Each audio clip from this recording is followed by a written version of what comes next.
Today, we're in the heart of Chenghuang Temple.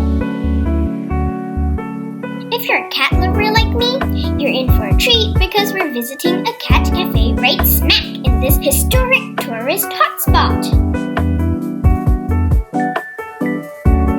Before we head in, sanitize our hands and slip on some shoe covers. This helps keep the place clean and safe for everyone, especially our furry hosts. Look at this! More than 30 cats call this place home. While some are outgoing and ready for a cuddle, others might be a bit shy. The litter boxes are cleverly tucked away at the back, accessible through a cat door. This keeps the main space spotless. It's pretty heartwarming to see how close these cats are with the staff. Here, a staff member is administering eye drops. Petting cats is so therapeutic! Children under 12 need to be accompanied by a paying adult.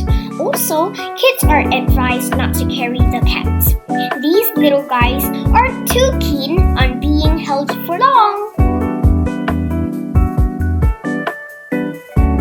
If you really want to become popular among these feline beauties,